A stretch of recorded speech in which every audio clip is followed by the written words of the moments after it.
안녕하세요. 뉴스와 사람들입니다. 윤석열의 세계 최고 수준의 심해 기술 평가 전문 기업이라는 워딩으로 촉발된 영일만 유전 탐사 관련 의혹들이 눈덩이처럼 커지고 있습니다. 시사인은 액트지오 4년간 법인 자격 박탈 상태였다라는 단독 보도를 냈지요. 이에 대해 황교익 작가는 다음과 같이 밝혔습니다. 한국석유공사가 법인 자격이 박탈된 액트지오와 용역 계약을 한 사실이 밝혀져 문제가 되자 아래와 같은 입장을 내었습니다. 텍사스 주법에 따라 행위 능력 일부 제한 상태에서도 계약 체결은 가능하다. 한국석유공사가 언제 미국 기업이 되었는가요? 대한민국 공기업이면 대한민국 법과 규정을 따라야 하는 게 상식입니다. 엉뚱한 소리 말고 한국석유공사 액트지오 용역 계약에 국내법과 규정을 위반한 사실은 없는지 밝히길 바랍니다. 국민이 졸로 보입니까? 가짜는. 이어 기 1,000만원짜리 공공기관 용역을 받으려고 해도 국세지방세 완납 증명서를 첨부하라고 합니다. 수십억 원짜리 용역을 하면서 세금을 안 내 법인 자격이 박탈된 업체와 계약을 해요? 지나가는 개한테 물어보십시오. 개소리하지 말라고 그럴 겁니다. 해도 적당히 해야지. 이게 나라입니까? 라고 일갈했습니다.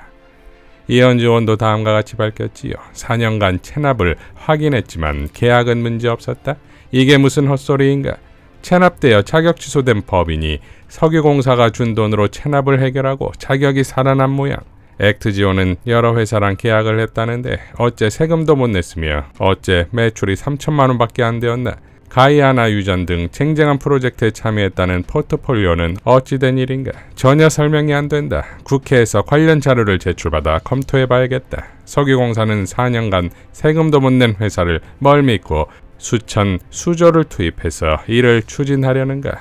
탐사 회사가 이 회사 말고도 규모도 크고 신용도 좋은 회사가 많은데 석유공사가 굳이 이 회사를 고집해 계약한 이유가 석연찮다. 시추가 아니라 국정조사를 해야 할 판이다. 라고 밝혔습니다. 뉴스버스의 단독 우드사이드 탐사자료 4월 확보하고도 동해유전 분석 포함 안 시켜라는 보도도 충격적입니다. 지난 7일 액트지오 기자회견에서 석유공사 측은 다음과 같이 발언했었지요. 과거에 이 천해 지역, 대륙붕 지역에서 우리가 탐사해 놓았던 자료하고 우드사이드가 탐사해 놓았던 심해 지역 자료하고 이 지역은 대륙 사면 지역인데요. 대륙 사면 지역의 3D가 완성이 됨으로써 울릉분지 전체를 3D로 볼 수 있는 탐사 자료의 기반이 마련이 됐습니다. 이 자료를 액트지오사에서 해석을 했고 대규모 유망 구조를 이 세계 광구에 걸쳐 있는 유망 구조를 발견하게 된 것입니다. 그런데 뉴스버스의 보도에 따르면 해당 광구에서 16년간 탐사와 시험 시추 등을 해온 우드사이드사의 가장 최신의 2차 탐사 데이터를 포함하지 않고 분석했다는 것이지요. 이러니 당연 로우 데이터 값으로 장난치는 것 아니냐는 의심을 받을 수밖에 없는 거 아닙니까? 자문 역할을 했다는 지질자원연구원의 답변도 그래서 빵 터졌던 것 아닙니까? 그 액트지오나 석유공사가 갖고 있는 어떤 그 로우 데이터, 그래서 단성바 자료라든지 물리검증 자료를 저희가 직접 해석을 해서 각각의 어떤 탐사 자원량이 얼마인지를 계산한 게 아니고 액트지오하고 석유공사가 각 도출했던 탐사 자원량이 적절한 과학적 방법론에 따라서 도출되었는지에 대한 그런 그 과학적 방법론에 대한 것들만 자문을 조금 했습니다. 자, 결국 이러한 선택적 결론은 고스란히 국정브리핑이라며 윤석열의 입으로 대통령의 발표로 국가적 수준의 발표가 되어버렸지요. 하승수 변호사는 다음과 같이 밝혔습니다. 사실 이번 논란의 핵심은 시추 추진 과정의 적정성, 신뢰성 문제도 있지만 그보다 더 중요한 것은 이 사안이 언제 어떻게 대통령에게 전달됐고 언제 어떻게 대통령이 대국민 발표를 하는 것으로 결정됐느냐는 것입니다.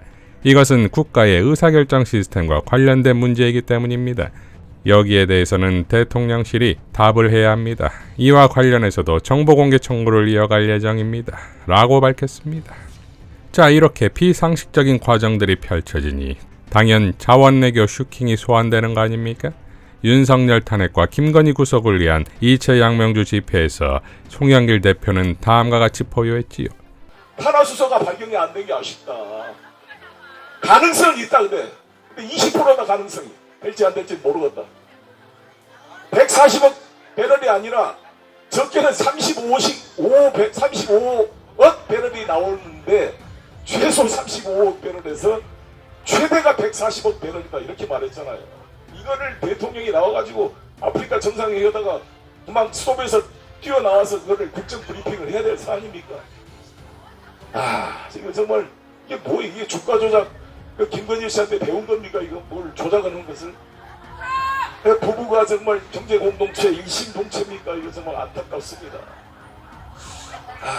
이게 정말 나중에 이게 다 빵으로 들어가면 다 사기가 되는 거 아니에요? 결과적으로. 아니 이상득 씨, 이명박 대통령 형이 볼리비아를 6번 방문했어요. 그 볼리비아에 우유니 호수라는 게 있습니다. 거기가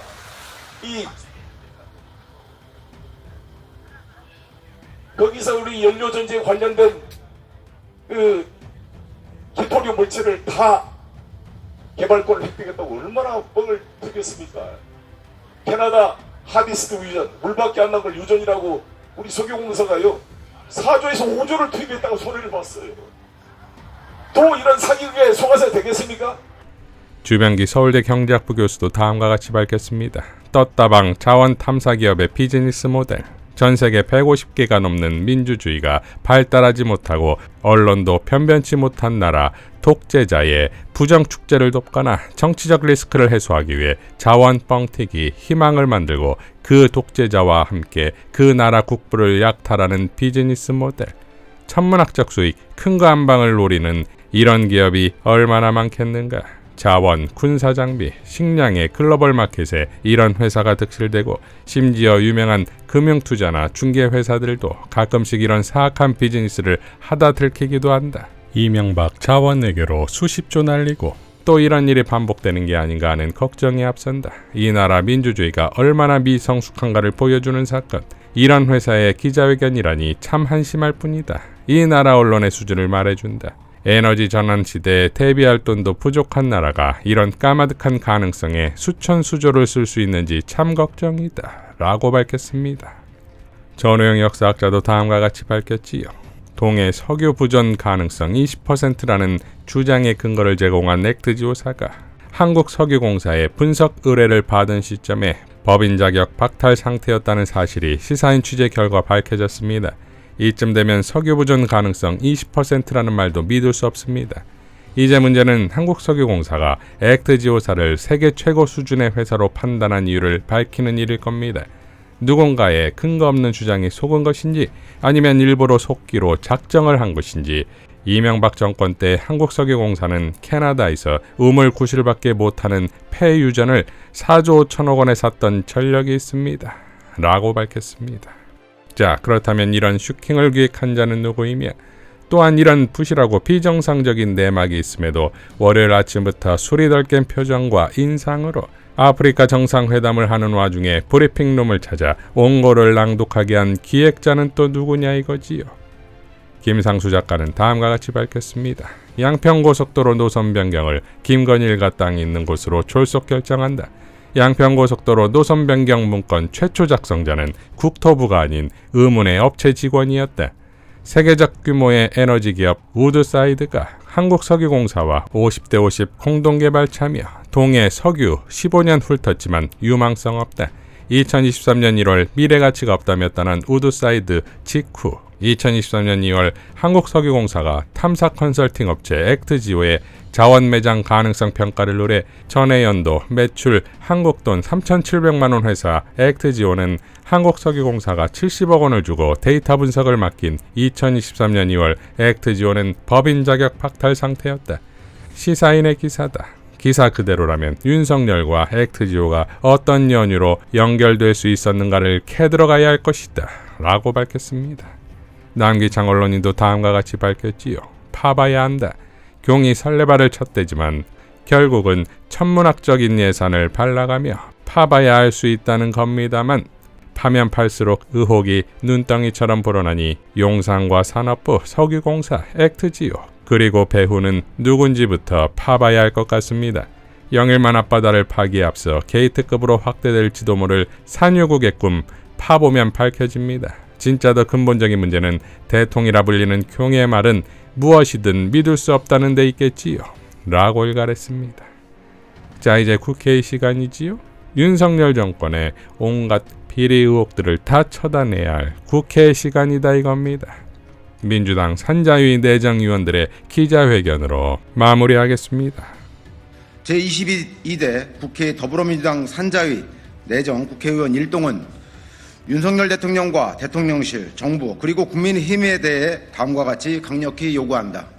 하나, 윤석열 대통령과 대통령실은 석유 및 가스 매장 가능성 발표를 직접 하게 된 경위와 산업통상자원부와의 협의 경과를 소상히 공개하라. 하나, 산업통상자원부는 국회의 자료 제출 요구에 성실히 응하라.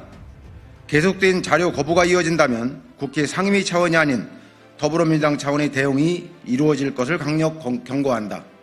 하나, 국민의힘은 조속히 산자위 상임위 회의를 개최하라. 조속히 원구성 협상을 마무리하고 국회에 들어와 상임위에서 석유 및 가스 매장 가능성 발표에 대한 심도 있는 논의를 할 것을 강력히 요구한다. 2024년 6월 7일 금요일 제22대 국회 더불어민주당 산자위 내정 국회의원 일동. 이상 뉴스와 사람들이었습니다. 시청해 주셔서 감사드립니다.